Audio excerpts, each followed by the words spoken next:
Pemirsa, home industry senjata api rakitan di Palembang digerebek petugas.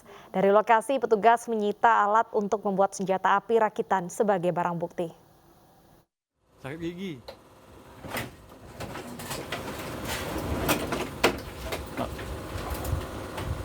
Sebuah rumah di Kelurahan 36 Ilir, Kecamatan Gandus, Palembang, yang diduga dijadikan pabrik pembuatan senjata api rakitan, digerebek Satuan Unit Ranmor Polrestabes Palembang. Dalam penggerebekan, petugas berhasil menemukan sejumlah barang bukti, seperti satu pucuk senjata api rakitan jenis revolver, amunisi, serta alat pembuatan senjata api seperti alat pembuat silinder senpi, kunci, gerinda, mesin las, dan mesin bor. Namun saat penggerebekan, pemilik rumah berhasil kabur saat penggerebekan dilakukan. Untuk pelaku sendiri, untuk yang punya rumah, pada saat kita gerebek, kita panggil perangkat desa di situ, lurah di situ. Sudah, ini memang sempat melarikan diri karena di rumah itu juga ada CCTV ya, jadi terlihat jelas. Teman kami juga sudah mengantongi identitasnya. Mudah-mudahan kita akan segera ungkap pelakunya. Penggerebekan dilakukan berdasarkan informasi dari masyarakat yang resah dengan aktivitas pelaku, serta untuk menciptakan kondisi yang aman di Kota Palembang.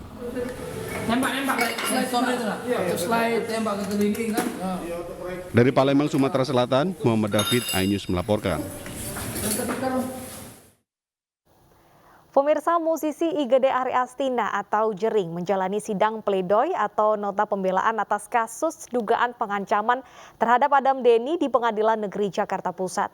Dalam sidang pledoi kali ini, Jering menyampaikan 7 poin pembelaannya. Tersebut atau nama pemilik HP yaitu Elsa. Musisi Jering membacakan ke-7 poin dalam sidang pledoi atau nota pembelaan atas kasus dugaan pengancaman terhadap Adam Denny di depan majelis hakim. Poin pertama, Jering menyampaikan terkait kondisi orang tuanya yang sedang sakit-sakitan. Dan Jering masih ingin menjalani tugasnya sebagai duta BNN untuk mengedukasi generasi muda di Bali. Kuasa hukum Jering merasa permintaan Jering untuk dibebaskan semakin terang saat majelis hakim juga memberikan respon positif terhadap kliennya. Sidang putusan pledoi atau nota pembelaan Jering ditunda dan akan kembali dilaksanakan pada Kamis 24 Februari 2022.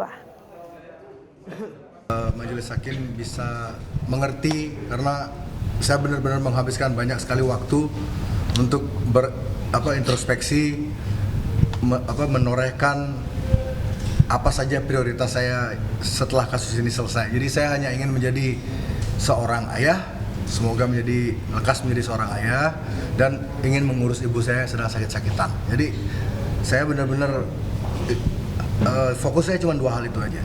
Jadi semoga itu bisa dipahami oleh majelis hakim dan semoga itu bisa terjadi secepatnya.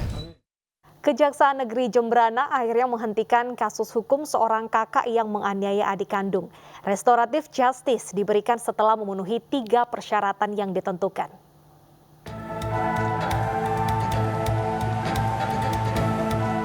Kejaksaan Negeri Jembrana memberikan restoratif justice atau penghentian penuntutan kasus. Restoratif justice diberikan kepada tersangka kasus penganiayaan sesuai pasal 351 ayat 1 KUHP terkait seorang kakak menganiaya adik kandung. Dengan menggunakan rompi tahanan kejaksaan dan tangan di borgol, tersangka Iwayan Latra dikeluarkan dari tahanan Kejaksaan Negeri Jembrana. Pemberian restoratif justice kepada tersangka dilakukan setelah melalui proses panjang dan mendapat persetujuan dari Kejaksaan Agung. Sebelum dilaksanakan restoratif justice, pihak kejaksaan mempertemukan kedua belah pihak untuk dilakukan mediasi. Secara formil materi sudah diteliti dan memenuhi syarat, dan kami ekspos kepada Pengadilan Jakarta oleh kewajiban Pak Jaksa Tindak Pidana Umum dan disetujui. Makanya kami lakukan SKP 2. Ya. Berikutnya dari tindakan SKP 2 maka karena kepada tersangka dalam penahanan oleh karena ini juga kita keluarkan dari tahanan. Kasus penganiayaan kakak kepada adik kandung terjadi pada 9 September lalu. Tersangka Iwayan Latra, warga desa Nusasari, Jembrana, Bali, memukul sang adik. Iko Mang Ardana dengan tas yang berisi alat menghidupkan traktor hingga mengalami luka robek di pelipis kiri.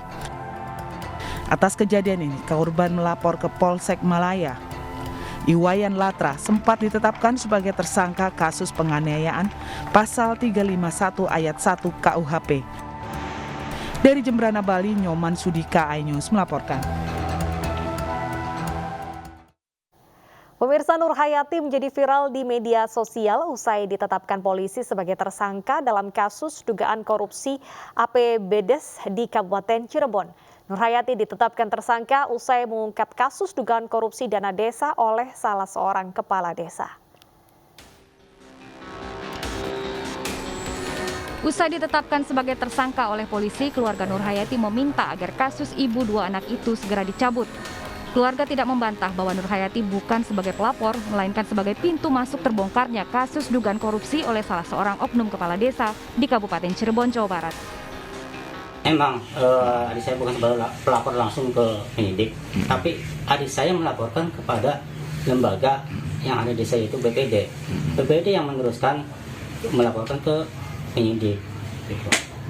Jadi pada hakikatnya Ibu Nur Hayati sebagai pelapor. Pelapor inti. Gitu. Karena yang mengetahui semua laporan keuangan itu kan Nur Hayati adalah kepala urusan keuangan desa Citemu.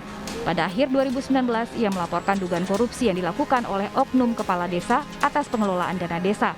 Namun, setelah diperiksa, Nur Hayati justru ditetapkan sebagai tersangka karena dinilai terlibat dalam dugaan korupsi itu. Dari Cirebon, Jawa Barat, Toy Iskandar, iNews melaporkan.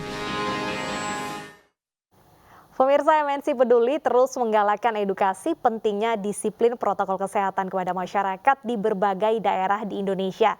Kali ini edukasi diberikan kepada siswa-siswi Madrasah Ibtidaiyah Rahmatan Lil Alamin, Desa Donorejo, Kecamatan Guntur, Kabupaten Demak, Jawa Tengah.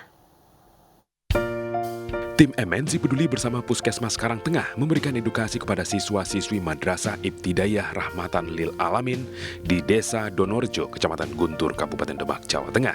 Anak-anak ini diberikan pengetahuan tentang pentingnya menjalani protokol kesehatan seperti mencuci tangan, jaga jarak, dan mengenakan masker saat berkegiatan di luar rumah.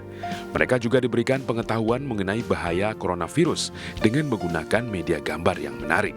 Banyak terima kasih kepada kakak-kakak dari MNC Peduli yang mau datang di madrasah kami yang begitu jauh Jakarta sampai di Demak ini, dan mudah-mudahan selalu diberikan kesehatan oleh Allah SWT. Kita terutama yang bergerak di bidang media memiliki peran untuk terus mengingatkan orang-orang untuk terus menjalankan prokes 5M itu. Tim MNC Peduli juga membagikan masker, minuman kesehatan, serta hadiah bagi anak-anak yang mampu menjawab pertanyaan dari tim MNC Peduli. Menangkal COVID-nya dengan cara mencuci tangan, makan makanan bergizi, memakai masker, menjaga jarak, dan menghindari kerumunan. MNC Peduli akan terus berkomitmen menjadi bagian dalam membantu pemerintah menanggulangi wabah coronavirus. Dari Demak, Jawa Tengah, Rustama Nusantara, iNews melaporkan.